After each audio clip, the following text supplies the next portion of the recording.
Bonjour à toutes et à tous.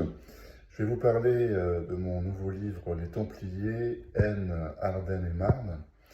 C'est un ouvrage donc consacré à cet ordre à la fois militaire et religieux qui tire ses origines et sa mission de la protection des biens et personnes en Terre Sainte, en Palestine.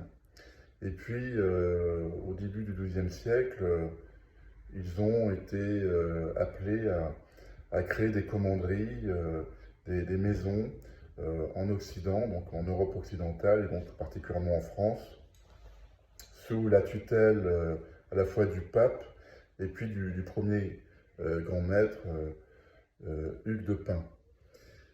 Nous sommes donc dans les années 1120-1130 et commence à se créer des commanderies, notamment donc, en France, notamment dans le bassin parisien, en Champagne pour les premières commanderies templières. Et leur vocation, c'est d'organiser les récoltes, la gestion des bois, des forêts, d'organiser donc ce qu'on appelle la récolte, donc la dîme derrière, qui perçoit l'impôt sur ce qui a été produit dans les champs et dans les vignes aussi.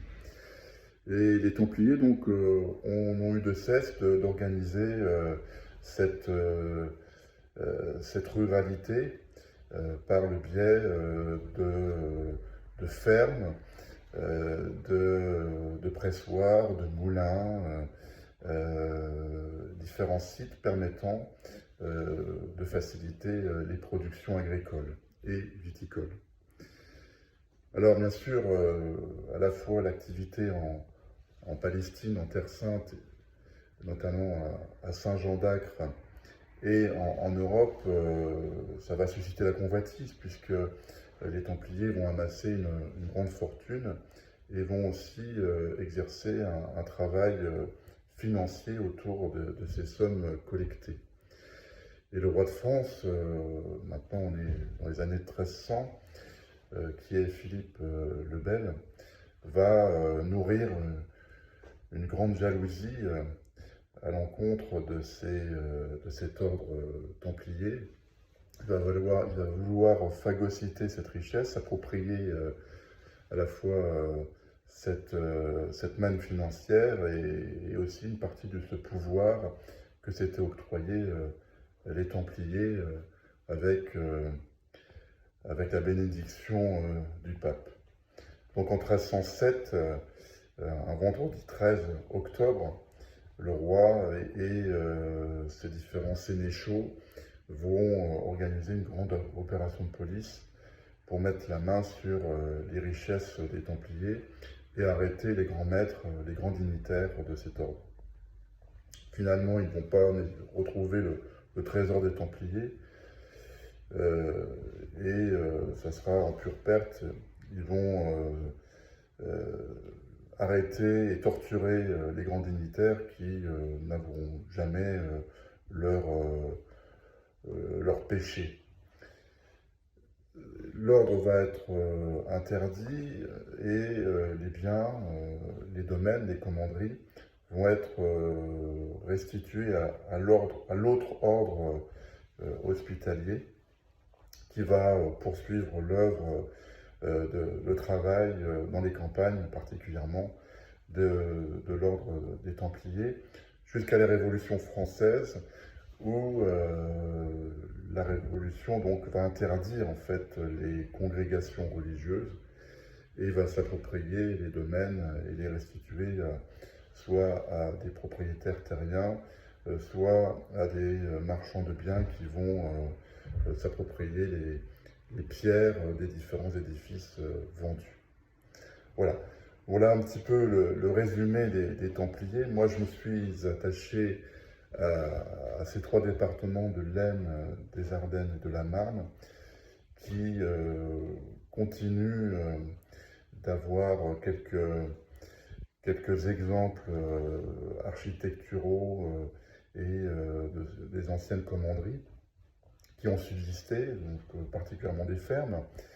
Et dans ces fermes, on trouve parfois des chapelles et un certain nombre d'éléments donc médiévaux, hein, donc des granges, les fameuses granges dînières qui étaient appelées à recueillir le fruit des récoltes, percevoir donc 10% des récoltes des campagnes avoisinantes.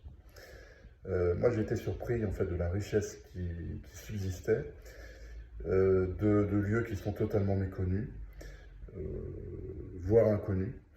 Donc, je me suis employé à identifier ces lieux, à les documenter, leur histoire, comment ils ont traversé les siècles depuis les années 1100 jusqu'à aujourd'hui, pratiquement 900 ans d'histoire. Bien sûr, il y a eu les guerres, il y a eu les ventes de domaines, il y a eu la Révolution française, il y a eu la Grande Guerre en 14 qui ont détruit partiellement ou totalement certains sites, certains lieux. Mais je trouve que c'est même le peu qui subsiste aujourd'hui, il reste tout à fait intéressant. Et c'est ce que je m'emploie à montrer dans ce nouveau livre. Centaines de pages, 300 photos originales qui présentent ces sites, et puis beaucoup d'illustrations, beaucoup de photos, beaucoup de dessins qui nous présentent ces différents sites. Bien sûr, la chapelle templière de Laon, mais tout un tas de sites dans l'Aisne, dans les Ardennes et dans la Marne, qui sont extrêmement évocateurs de la richesse architecturale, d'un ce qu'on appelle le petit patrimoine bâti, mais qui reste, je pense, extrêmement évocateur, extrêmement intéressant, et je le rappelle, totalement méconnu. Voilà, donc ce livre sort pour cette fin d'année 2022. Il est déjà en mode de souscription, donc jusqu'au 15 novembre, il y a une souscription en ligne. Vous m'adressez donc un chèque de 18 € qui vous permet donc d'acquérir l'ouvrage à prix préférentiel, puisqu'il sera à 22,90 € à sa sortie. Il y a les liens en dessous pour pouvoir profiter de cette offre temporaire. Et puis, à la fin de l'année, avant Noël, il sera dans les meilleures librairies de la région et aussi sur le site thierrydardard.com. Voilà, écoutez, bonne journée et à très bientôt pour de nouvelles aventures.